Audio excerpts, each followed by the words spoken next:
Greetings, Commanders. Today, we've all been cordially invited to witness the demon in her finest of dresses. This is Azur Lane Ayanami, made by Knead. She's a 1-on-7 figure, and she is dressed to impress today in her gorgeous of wedding gowns, and she just looks fantastic. I actually have quite a bit of positive things to say about this one. My wife is a huge fan due to all the textures and the little details, which we'll be getting into later. And of course, I myself love this character. Her evolution and seeing her slowly grow up throughout the time in which you're playing the game is just absolutely fantastic. It's funny because this is the second time I'm dressing to impress, and it's also for another Azur Lane figure, as the last time I felt like I needed to dress up to be able to look alright, respectable, next to Shinano. However, Ayanami here definitely one-ups Shinano in many regards, and we're going to get into all these nitty-gritty details. First things first, check out the wobbling. She does wobble. It might look like she has this giant, beautiful dress piece down here that kind of like holds her in place, but it kind of does. It's just that she's on her tippy toes, and everything here, it still feels solid, but the sword, if you shake it up too much, this thing is definitely going to fall over. This is not that solid. We'll get into that a little later. The base itself is extremely disappointing. It's awful. It's just a round, reflective black base. It's kind of fun because it's reflective, and you can kind of see up and around some of the extra details that she has going on her, and she has a lot of these details. But ultimately, I would have liked something that felt more cobblestone street, perhaps like a lovely base to something that you would see in a shrine in Japan, and the illustration has these gorgeous little petals that make a heart that go around her that would have been so cute, and the fact that we don't get that here at all, not even printed on this base, is boring. It lacks imagination. They could have absolutely done that. As you can see underneath this base, it's hollowed out. The whole thing feels very thin, plasticky. Be careful with it. If you drop this figure, she's not going to survive it from any height. Like, she has just got so many little things going on, and she's extremely fragile. You can see that her feet are bolted in using these two metallic prongs, and it's good, but I feel like when I set her into this base, it didn't go in all the way, and I really tried, but I didn't want to break anything, and that's as far as I could get it. It's not that noticeable, but it is kind of frustrating that it doesn't go all the way down for some of you people that might have an issue with that. Her shoes are absolutely gorgeous, and this is where I really have to tip my hat to the overall designer of the figure, because in the illustration, it looks like she might be on her tippy toes, but it's not certain. She could be wearing shoes that's more of a high heel, and they don't really show that, you don't know, and the designer to making the actual sculpt work to this took it upon themselves to make it so that she's on her tippy toes, and that is like blowing up my brain right now. I remember when I opened up this figure and I saw that, I freaked out about how incredibly cute and adorable this is, because she's a very petite character, so even as she gets older, she's not really gaining height to go along with her age, so she's pretty short, and so seeing her go up on her tippy toes to make her seem like she's taller than she is just so cute, and a nice story being told for just a figure. The shoes have lovely textures to them, with a couple of nice glosses, semi-glosses, some pearlized metallics on the red, where the foot tongs go in extremely well. We get some nice texture here for the rest of her feet. Looking at her toes, you can almost kind of see like maybe it's her nail or something there, but you could also think that that's just the fabric bunched up from her thigh highs. And when we go up into the details that we see around here, you're gonna really notice that at this point, if you like my videos just a little bit, it doesn't cost much to hit that like, hit that subscribe. Why not hit the notification bell? Maybe I missed something. Maybe there's something you want to say about Ayanami in particular, and you want the world to see it. So don't shy away from writing it down.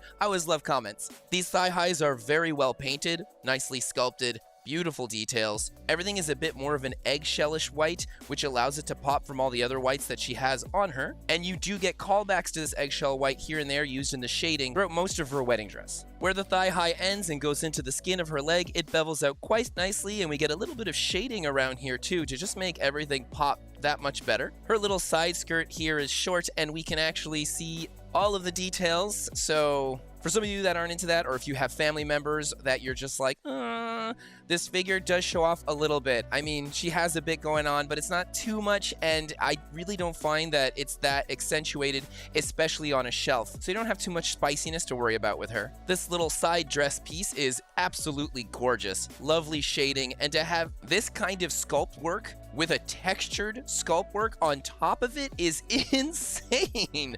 I feel like today's day and age figures would never, they just don't, rarely do. You normally would get a print here and then that'd be it, but they really went the extra mile on this petite Sakura Empire destroyer ship. She has all these belts and attachments around her waist. They look really good. We get some nice shading, not so much highlights here, but they're not necessarily needed. The shading does a great job. Where then she kind of has this waist dress that comes down, and it is beautiful. Love how we have nice red on the inside with gorgeous shading, because this way it makes her legs pop out that much nicer. On the outside we have a golden trim, and the shading is so well done here to accentuate all the folds of the fabric. And they are very well folded. Oh my goodness, I feel like a lot of this figure I'm going to be gushing. Again, she does have a couple of her nitpicks. They're coming up. So for any of you that are like, I gotta get her right now, wait to the end just to be sure. Though I feel like she's so good. Her stomach is very well sculpted. We don't get that much shading here. A little tiny bit, I suppose. A small belly button. Nothing is too overly accentuated, though I would say the way that this body and the waist connects into all of the ropes attached around her, it doesn't feel as though she's wearing it as much as it feels like she's just been glued on top of another chunk. It's not perfect, it is very well done though. She has a lovely sharp defining back, beautiful curve, and she gets a little bit spicy around here, but again, it's not something that's really showing off. Wedding Ayanami here has all sorts of suggestive spicy themes, but they don't go the full distance, they go just a little bit, and everything is hidden just a little bit so that those that know, and those that don't need to be looking for it specifically. Attached on top of this bottom dress is this gorgeous, extra thick, huge, puffed out bow. And this bow is no joke. This thing is insanity. As far as insanity can run you for an anime figure. We're talking shading, highlights, slightly eggshell off-white beigeish gradients added throughout so that way it just brings the whole figure together. The sculpt work, what the heck? I can't believe how much detail we get into here. I keep going on about it, but the concept of creating an actual three-dimensional texture and then pushing everything in and creating the sculpt around it is so much work, and they did it so well here. It's just so beautiful. Lovely red inside the bow. Everything is tucked in nicely. It doesn't feel kind of weird. It looks like it's puffy and squished together. Nice shading. Just overall expertly done. And you have the same level of detail on the back as you do on the front. Her top is extremely cute. Everything folds so nicely under her chest. And this really does look as though she's wearing it because you can see her body really going in there. And I love how we even have a little bit of rope on her left rib cage that isn't interconnected with the top itself. That is really pretty. It just adds more personality to the dress and detailing that really gives you that high quality feel that you tend to get from Knead. The textures on her top correspond with those that we get on her bottom side skirt, and they are phenomenal. Extremely well done with shading and all sorts of stretching and folding in the fabric as well. They put so much work into this, and it really shows. Everything is all cut open and folds around her shoulders.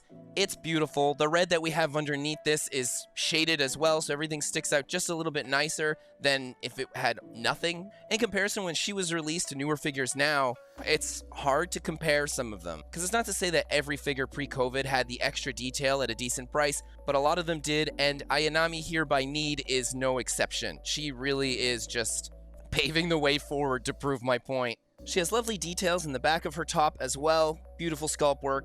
They put quite a bit into something that you don't see very well because of this beautiful veil, but we'll get into that later. We get to see a little bit of her arm here where she's wearing these sleeves, which is nice. The sleeves themselves are as impressive as the rest of her. It's just awesome. And the way everything kind of flows, gorgeous textures inside, outside. The forearm actually going in there deep and nicely, so it really looks like she's wearing it. As it comes down into the flayed open parts, we have this beautiful gold trim and red inside, similar to her dress, and it's just so impressive. Where on her left hand, because this is a little bit too big for her, or perhaps wedding dresses in Japan are worn like this. I'm not 100% sure, but it's cute that her hand doesn't actually come out. It's in there. You can see that they put the work in, they made the sculpt, but it's adorable that it's just this thing is so long. I feel like it matches up nicely with her style and the sort of thing she's interested in. Whereas her right hand actually comes out and holds on to her sword.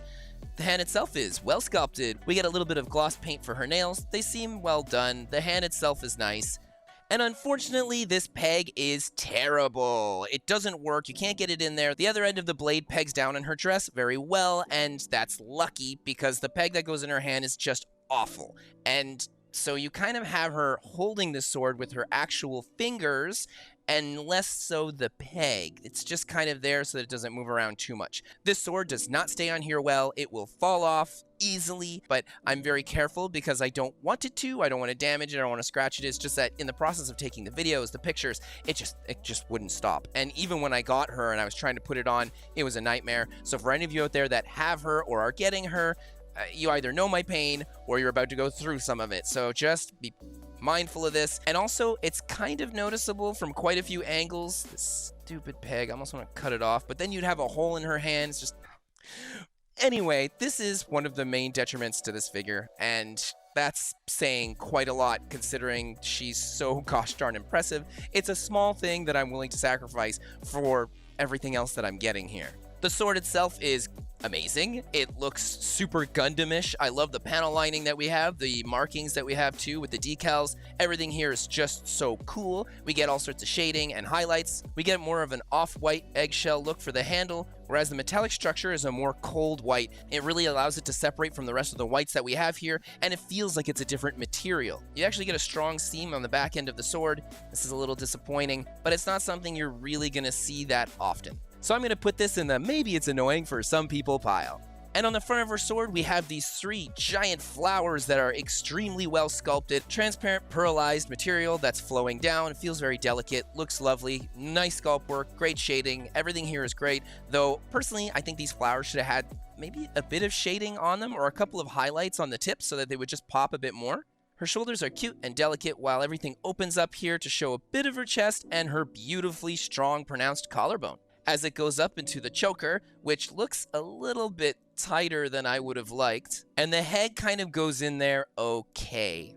Not amazing, but not terrible. However, looking at the face itself and how it's glued onto this with the back of her hair, it's not the best. Looking at her from a worm's eye view and having her really up high on a shelf, depending on the angle you have her at, you might not be too happy. So you want to kind of keep her on more of a eye level. Otherwise, having her in a place where she's going to be facing forward as opposed to like on an angle like this. The face itself is super adorable. It looks extremely accurate to the illustration. We have that cute little animal or bunny style mouth that they give her. I personally would have liked to see a bit of gloss for her lips. It's a shame that we don't get that. Though the blush they give us on her cheeks along with a little bit of highlights is really cute. The eyes themselves feel shiny, very decal-ish, but the eyelashes are not. They're matte, and I like this. Despite being three-dimensional, the face does feel a little bit flat, though I find it looks like the illustration, so I'm not going to knock it too much for this. Her hair is okay. I would have liked to see some highlights on here. Just a couple of white painted on dots or decals would have made me happy. The shaping of the hair is nice, and the sculpting is decent. However, their choice to have little strands plugged in here or there, where it so obviously looks like it's plugged in, is just, I don't like that. I think that the sculptor could have done a better job here, which is insane to say, because they did such a good job on the rest of this figure. We get a tiny bit of gradient shading for her hair, nothing too pronounced, and from a distance, it's ever so slightly noticeable. The top part of her hair looks good. We get a lot more shading here.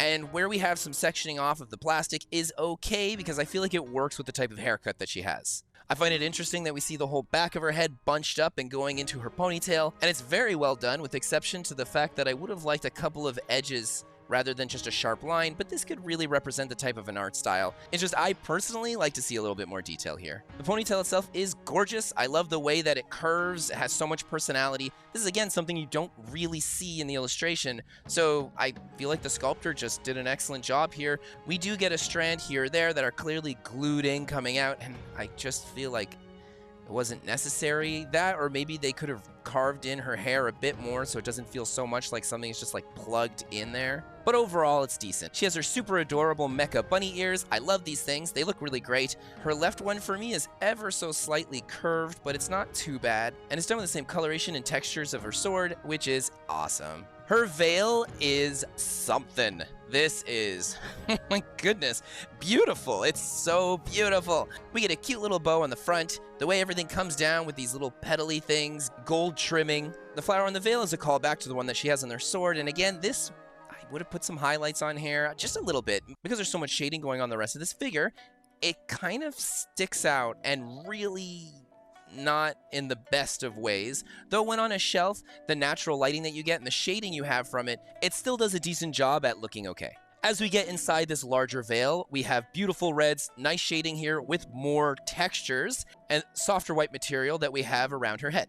All of this does an excellent job at framing her face, this golden crown-like design, and this has a little bit of shading to it. I would have liked maybe a bit more, but it's not so bad, and it does its job well. We get a cute bow in the back here, and it's done with the same expertise that you have on the one on her lower back. It's so nice. The textures we have are gorgeous. The sculpt work is gorgeous. Everything's so gorgeous. But we are all gathered here for her special day, after all. So it should be super gorgeous. And the sculptor definitely knew this.